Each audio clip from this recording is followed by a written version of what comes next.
శ్రీ లక్ష్మీ నృసింహ పరబ్రహ్మణే నమః.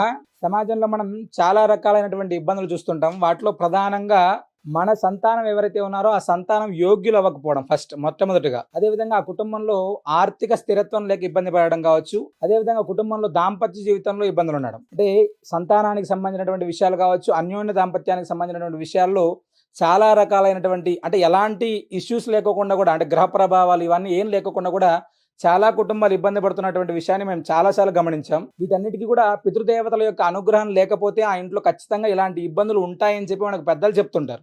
శాస్త్రం చెప్తున్నటువంటి మాట. పితృదేవత అనుగ్రహం అనేటువంటిది ఏ కుటుంబంలో ఉంటుందో ఆ కుటుంబ వృద్ధి అనేటువంటిది కలుగుతుంది. పితృదోషాల ప్రభావం ఏ కుటుంబంలో అయితే ఉంటుందో ఆ కుటుంబ వృద్ధి లేకోకుండా ఆర్థికంగా, ఆరోగ్యంగా ఇలా వివిధ రకాలైనటువంటి కారణాలతోటి ఆ కుటుంబం ఇబ్బంది పడేటువంటివి ఎక్కువగా వస్తుంటాం. పరమ పవిత్రమైనటువంటి భద్రాచల దివ్యక్షేత్రంలో శ్రీనృసింహ సేవావాహిని వారి ఆధ్వర్యంలో మహాలయ పితృపక్షాలలో విశేషంగా పితృయజ్ఞాన్ని, మహాలయ తర్పణ శ్రాద్ధ కార్యక్రమాన్ని, మహానారాయణ హోమాన్ని మనం నిర్వహిస్తున్నాం. మీరు కూడా మీ పితృదేవతల యొక్క పరిపూర్ణ అనుగ్రహం కాంక్షించాలి అనుకుంటే తప్పకుండా క్రింద నెంబర్ని సంప్రదించి ఈ మహాలయ పక్షాల్లో పితృతర్పణాలు అనేటువంటివి జరిగేలా చూడండి. విశేషమైనటువంటి పితృదేవత అనుగ్రహం కలుగుతుంది. సర్వేజనా సుఖినో భవంతు.